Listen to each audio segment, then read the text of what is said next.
দুই দিনের সংঘাতের পর স্বাভাবিক কবি নজরুল, সোহরাওয়ার্দী কলেজ ও ডক্টর মাহবুবুর রহমান মোল্লা কলেজ ও আশেপাশের এলাকা। সংঘর্ষের পেছনে বহিরাগতদের দায়ী করছে মাহবুবুর রহমান মোল্লা কলেজ কর্তৃপক্ষ। আর হামলায় সম্পৃক্ততার কথা অস্বীকার করে তৃতীয় পক্ষের উস্কানি ও ষড়যন্ত্রের অভিযোগ সোহরাওয়ার্দী কলেজের শিক্ষার্থীদের।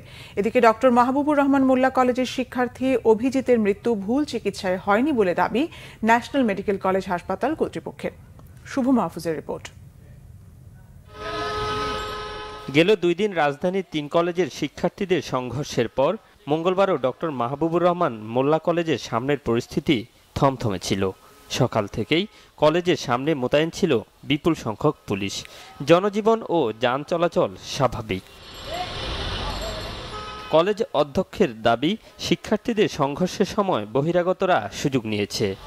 আমরা আজকে আমাদের হিসাবভুক্ত করতেছি প্রায় ৫০ কোটি টাকার মতন আমাদের ক্ষয়ক্ষতি হয়েছে। এটা আমাদের প্রাথমিক ধারণা, এটা আরও বেশি হতে পারে।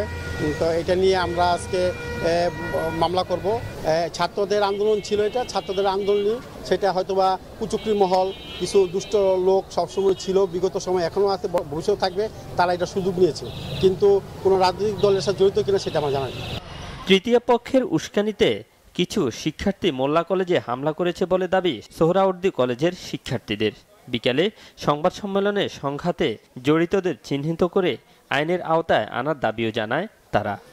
গভীর উদ্বেগের সাথে লক্ষ্য করছি, গত কয়েকদিনের ঘটনা প্রবাহে সরকারি শহীদ সোহরাওয়ার্দী কলেজ শিক্ষার্থী পরিচয়ে কিছু তৃতীয় পক্ষ ঢুকেছে এবং সরকারি শহীদ সোহরাওয়ার্দী কলেজের ছেলেপেলেদের উস্কে দিয়েছে। আমরা এমন কর্মকাণ্ডের তীব্র নিন্দা জানাই। অন্তর্বর্তীকালীন সরকার আইন শৃঙ্খলা বাহিনীকে এসব অপরাধীদের চিহ্নিত করে দ্রুত আইনের আওতায় আনার আহ্বান জানাচ্ছি। এদিকে মাহবুবুর রহমান মোল্লা কলেজের শিক্ষার্থী অভিজিতের মৃত্যু ভুল চিকিৎসা হয়নি বলে দাবি ন্যাশনাল মেডিকেল কলেজ কর্তৃপক্ষের। দুপুরে সংবাদ সম্মেলনে প্রতিষ্ঠানটির পরিচালক বলেন, একটি মহল উস্কানিমূলক তথ্য দেওয়ায় এই হামলার ঘটনা ঘটে। দ্রুততম সময়ের মধ্যে তদন্ত কার্য সম্পন্ন করে প্রতিবেদন প্রদান ও ব্যবস্থা গ্রহণের নীতিগত সিদ্ধান্ত গ্রহণ করা হয়। কিন্তু কতিপয় ছাত্র প্রতিনিধি হাসপাতাল কর্তৃপক্ষের সাথে গঠনমূলক আলোচনার ফলাফল কোমলমতি সাধারণ ছাত্রদের মাঝে প্রচার না করে অসৎ উদ্দেশ্যে ও অসত্য উস্কানিমূলক তথ্য প্রদান করে শত বছরের ঐতিহ্যবাহী প্রতিষ্ঠানটির স্বাভাবিক শান্তিপূর্ণ পরিবেশ বিনষ্ট করে।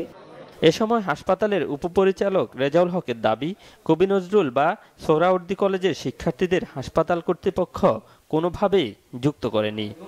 আমাদের একটা লোকের কাছে লাঠি ছিল বা একটা লোকের কাছে কিছু ছিল, আমরা কিভাবে এটা ঘেরাও কর্মসূচি প্রতিহত করব বা বাইরে যে ঘটনা হয়েছে এটার সাথে আমরা কিভাবে জড়িত?